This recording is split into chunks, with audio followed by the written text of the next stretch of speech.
में जिस प्रकार से अपनापन, जिस प्रकार का भाव देखने को मिलता है, जिस कार्यकर्ता ने नितिन नवीन को नहीं देखा होगा, लेकिन भारतीय जनता पार्टी के राष्ट्रीय अध्यक्ष के रूप में जो भावना उनके तरफ से दिखती है, तो उन भावनाओं को हम प्रणाम करता हूँ। चाहे वो केरल हो, तेलंगाना हो, बंगाल हो, चाहे गोवा हो, जिन भी प्रदेशों में गया, मैं उन कार्यकर्ताओं की इस भावना को देखकर मेरा संकल्प मजबूत हुआ है, मेरा विश्वास मजबूत हुआ है कि भारतीय जनता पार्टी को अभी और आगे बढ़ना है और उसका स्वर्णिम युग 2047 से विकसित भारत के सपने को साकार करने से आएगा। आज मैं राष्ट्रीय अध्यक्ष के रूप में आज पहली बार पटना आया हूँ। मैं अपने जहां वरिष्ठ नेताओं का अभिवादन, बिहार के उन लोगों का अभिवादन करना चाहता हूँ जिन्होंने मुझे लगातार बिहार का प्रतिनिधित्व करने के लिए बिहार विधानसभा का क्षेत्र में सदस्य के रूप में मौका दिया। मैं अपने क्षेत्र बाकी उनके कार्यकर्ताओं का और जनता का बहुत बहुत प्रणाम करता हूँ जिन्होंने मुझे लगातार आशीर्वाद दिया। मित्रों, मैंने युवा मोर्चा में लंबा समय काम किया। 2010 में मैं पहली बार युवा मोर्चा में काम करने निकला और 2010 से लेकर करीब 10-11 साल युवा मोर्चा के साथियों से काम किया। मैं उनके बीच में हमेशा इस बात को कहता था, मित्रों, राजनीति को शॉर्टकट मत लीजिएगा, राजनीति लॉन्ग रन है। मैं आज फिर इस बात को इसलिए दोहराता हूँ कि मेरे युवा साथियों, माननीय प्रधानमंत्री जी ने जो सपना देखा है लाखों युवाओं को राजनीति में भागीदारी का, ये सपना अगर हमको साकार करना है, देश को एक नया नेतृत्व देना है, देश के हर जिले, हर पंचायत, हर ब्लॉक में भाजपा का नेतृत्व खड़ा होना है, तो हमें प्रधानमंत्री के सपनों का भारत बनाना है, तो हम सबको अपने समय के कालखंड का पुरुषार्थ करना पड़ेगा। हमारे पूर्व के कार्यकर्ताओं ने, पूर्व के नेताओं ने जो संघर्ष किया, मुझे याद है जब मेरे पिताजी और उस समय के कालखंड में हमारे सभी वरिष्ठ नेता मंच पे हैं, कितनी कठिन परिस्थितियों में वो लोग काम करते थे। जंगल राज कहिए, अराजकतावादी सरकार कहिए, हमारे कार्यकर्ता घर से निकलकर पर्ची बांटने में भी डरते थे, लेकिन बिहार के कार्यकर्ताओं और नेताओं का संघर्ष था कि हम उस अराजकतावादी सरकार को समाप्त किए। लेकिन मैं मित्रों, इसकी अहमियत को हम इस पीढ़ी के लोगों को समझना होगा। ये जो सत्ता आई है, ये केवल चंद दिनों के संघर्ष नहीं है, इसके लिए कितनी कुर्बानी दी गई होगी, कितने ने कार्यकर्ताओं ने अपना घर छोड़कर अपना पूरा जीवन इसमें लगाया है। आज जब मैं बंगाल गया, मैं जब केरल गया, जिस प्रकार से वहां के कार्यकर्ता बिना इस बात के सोचे कि सत्ता कब मिलेगी अपनी कुर्बानी दे रहे हैं, बलिदान दे रहे हैं, संघर्ष कर रहे हैं। हमें भी याद रखना चाहिए कि हमारे इस कालखंड के नेताओं ने भी इस प्रकार का संघर्ष किया, तब हम आज इस प्रकार के वट के साथ खड़े। इसलिए जो व्यक्ति, जो संस्था, जो पार्टी अपना इतिहास नहीं याद रखती, उसका भविष्य सुनहरा नहीं है। इसलिए हमें अपने इतिहास को हमेशा याद करते रहना चाहिए, क्योंकि ये इतिहास ही हमारे मजबूत भविष्य के निर्माण का नींव रखता है। साथ ही साथ मैं आज इस अवसर पे भारतीय जनता पार्टी के उस विचार को भी प्रणाम करता हूँ, चाहे अपने नेता श्यामा प्रसाद मुखर्जी जी हो, दीनदयाल उपाध्याय जी हो, जहाँ श्यामा प्रसाद मुखर्जी जी ने राष्ट्रवाद की प्रेरणा दी, जहाँ हमारे दीनदयाल उपाध्याय जी ने अंत्योदय की तो परिकल्पना को हम सबके बीच में रखा और आज हमारी सरकारें उन कल्पनाओं के साथ काम कर रही है। माननीय प्रधानमंत्री जी का जो ध्येय रहा है कि हम अंतिम व्यक्ति तक विकास की योजनाओं को पहुंचाएं। श्रद्धेय अटल बिहारी वाजपेयी जिन्होंने सुशासन की राजनीति को, सुशासन की सरकार की परिकल्पना दी, आज अपने तीनों इन महापुरुषों के विचारों से आज देश में अपनी सरकार चल रही है और बिहार में भी आपकी अपनी सरकार चल रही है। मैं आज उन वीर लोगों को इसलिए याद कर रहा हूं जिन्होंने बिहार के गौरव को बढ़ाया, चाहे वो चाणक्य हो, आर्यभट्ट हो, डॉक्टर राजेंद्र प्रसाद हो, चाहे जेपी हो, चाहे अपने कर्पूरी ठाकुर जी हो, इन सब लोगों ने बिहार की इस भूमि को पूरे विश्व के स्तर पर, पूरे देश के स्तर पर एक गौरवमय उनका इतिहास को आगे बढ़ाया है। लेकिन बिहार का जहां इतिहास स्वर्णिम रहा है, अब हमें बिहार का भविष्य स्वर्णिम बनाना है। इसलिए मित्रों, 2047 के विकसित भारत का सपना जो माननीय प्रधानमंत्री जी ने देखा है, हमें पूरी उम्मीद है कि बिहार की सरकार जो हम लोग सब लोग मिलकर एनडीए की सरकार यहाँ बनाए हैं, माननीय मुख्यमंत्री श्री नीतीश कुमार जी के नेतृत्व में, माननीय सम्राट चौधरी और विजय सिन्हा के नेतृत्व में, निश्चित रूप से बिहार की ये सरकार 2047 के विकसित भारत के सपने में बिहार को भी विकसित बनाने के सपने को पूरा करेगी। आज के दिन मैं इस बात पर ही अभी की सोच कितनी बड़ी है।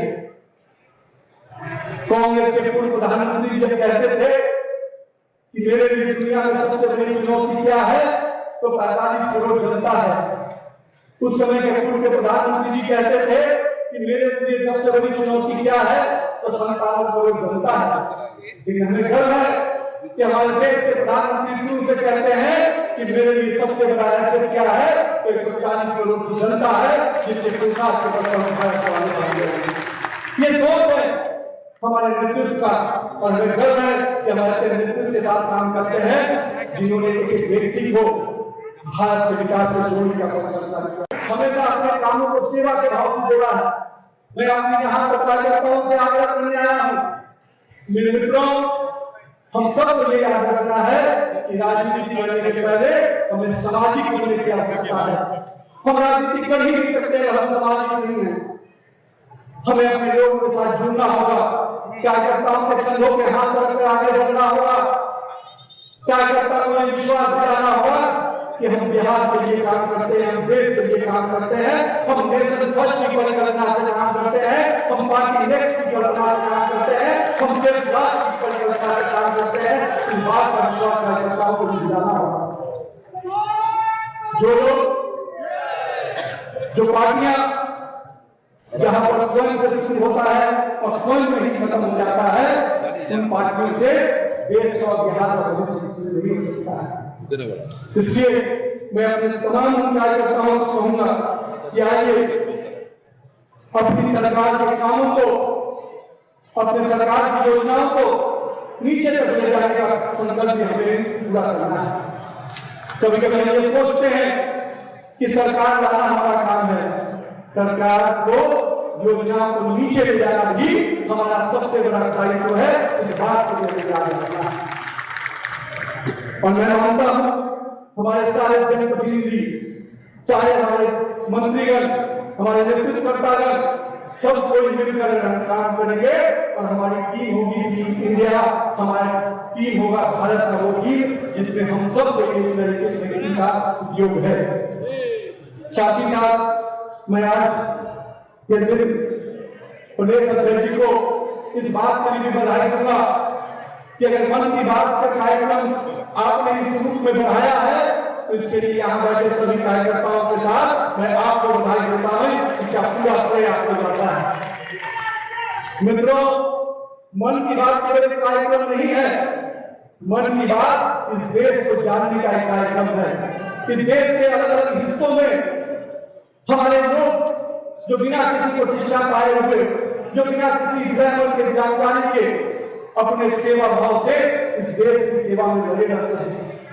माननीय प्रधानमंत्री जी जब अलग अलग राज्यों की चर्चा करते हैं, वहां के अलग अलग लोगों की चर्चा करते हैं, तो अपने भारत पर गर्व होता है कि अपने भारत में ऐसा कोई व्यक्ति है जो गांव में सेवा भाव से लगा है, उसको कोई व्यक्ति पहचानता नहीं और वो सेवा से काम करता है। इसलिए मैं मानता हूं संगठन के इस स्तर को आपने जो मजबूती के लिए संकल्प लिया है वो निश्चित रूप से बहुत ही सराहनीय है। लेकिन मैं यहाँ पर बैठे हुए कार्यकर्ताओं से ये भी कहूंगा आपका अपना राष्ट्रीय अध्यक्ष बना है, आपको गर्व है और आपके गर्व से मैं अपने आप को बहुत ही गौरवान्वित महसूस करता हूं। लेकिन मित्रों, इसके साथ साथ दायित्व और जवाबदेही भी बढ़ जाती है। अब बिहार में क्या हो रहा है, बिहार में संगठन कितना सक्रिय है, इसकी सारी जवाबदेही नीति नवीन पे आ जाती है। इसलिए आप जब करोगे तो मेरा नाम होगा, आप नहीं करोगे तो मैं ही बदनाम होगा। तो मैं इसलिए आपसे कहता हूं मित्रों कि अब आपकी जवाबदेही बढ़ रही है। ये कहने से कि बिहार का लड़का राष्ट्रीय अध्यक्ष बन गया, बिहार का लड़का अगर बन गया तो बिहार के कार्यकर्ता को राष्ट्रीय अध्यक्ष के रूप में काम भी करना पड़ेगा, तभी बिहार आगे बढ़ेगा। और मैं इसलिए कहता हूं, भारतीय जनता पार्टी का हॉरिजॉन्टल ग्रोथ हुआ है, भारतीय जनता पार्टी का जो ये हॉरिजॉन्टल ग्रोथ हुआ है, अब हम कार्यकर्ताओं को अपने यहाँ वर्टिकल ग्रोथ भी करना है। मैं इस बात को कहता हूं, आपने चरखा देखा होगा, चरखा में ताना और बाना होता है। जिन लोगों ने चरखा देखा होगा, उस ताने को में आप हॉरिजॉन्टल ग्रोथ देख सकते हैं। उसमें जो बाना होता है, जो नक्शा करना होता है, नए नए डिजाइन करने होते हैं, नए नए स्वरूप को उसमें लाना होता है, उसके अंदर गहराई को जो लाना होता है वो बाना होता है। यानी आने वाला समय भारतीय जनता पार्टी के हॉरिजॉन्टल और वर्टिकल दोनों ग्रोथ पे आपको काम करना होगा। इसलिए मैं अपने कार्यकर्ता भाइयों से कहूंगा कि हम पार्टी के विचारों के साथ काम करने वाले लोग हैं, तो निश्चित रूप से विचारों को आत्मसात करके आगे बढ़ना होगा। कई बार आपके मन का नहीं भी होगा, तो मैं ये हमेशा मानता हूं, जब मन का नहीं हो रहा है, मान लीजिए कि आने वाले समय में आपके मन का होगा, उस पर निराशा मत होइएगा। क्योंकि भारतीय जनता पार्टी का वट वृक्ष, मैंने पहले भी कहा है, इसका वास्तव इतना स्ट्रॉन्ग है कि हर बूथ पे काम करने वाले व्यक्ति को भी भाजपा कुछ भी बना देती है, प्रदेश अध्यक्ष से लेकर राष्ट्रीय अध्यक्ष बना देती है। यही भाजपा की खूबसूरती है। अगर इस खूबसूरती पर आपको विश्वास है तो अपने ताकत को, अपने मन को अपने क्षेत्र में लगा कर रखिए, जनता के साथ जुड़ के रहिएगा। मैं एक बात और भी कहता हूँ, राजनीति में आगे बढ़ना है तो मजबूत व्यक्ति के पीछे खड़े होने से राजनीति में आगे नहीं बढ़ते हैं। अपने पीछे इतनी मजबूती खड़ा कर दीजिए कि उसकी ऊर्जा से आप राजनीति में आगे बढ़ेंगे। तो आइए हम सबको अपने नीचे पार्टी के संगठन को इतना विस्तार दे दे कि उसकी ऊर्जा से हम भारतीय जनता पार्टी को भी आगे लेके चले और आपका नेतृत्व भी आगे जाएगा, ये मुझे पूरा भरोसा है। तो आज के दिन मैं पुनः अपने प्रदेश नेतृत्व का, अपने तमाम बूथ से आए कार्यकर्ताओं का कि मैं ये कह सकता हूँ कि आपने जितना प्यार दिया है, आपने जितना विश्वास किया है, मेरे अंदर कोई बहुत क्षमता नहीं थी, मेरे अंदर केवल इतनी क्षमता थी कि मैं लोगों से जुड़कर काम करना चाहता था। मुझे लोगों ने ही सिखा दिया, कार्यकर्ताओं ने सिखा दिया और पार्टी ने मुझे पहचान मेरी बढ़ा दी। मैं पार्टी के तमाम कार्यकर्ताओं को, अपने नेताओं को अभिवादन करता हूँ। साथ में मैं आज के दिन अपने माता पिता को जरूर प्रणाम करूंगा, जिन्होंने मुझे इस संस्कार दिया। मैं राजनीति में तो उनके सामने कभी नहीं नजर आया, पर शायद उनके संस्कार थे, उनकी कुछ बातें जीवन में शायद कभी सुनी हुई बातें मुझे राजनीति में दिशा दी। तो मैं आज उनको भी स्मरण करते हुए, प्रणाम करते हुए और आप सभी कार्यकर्ताओं का पूरा अभिवादन करता हूँ, बहुत बहुत अभिनंदन करता हूँ। भारत माता की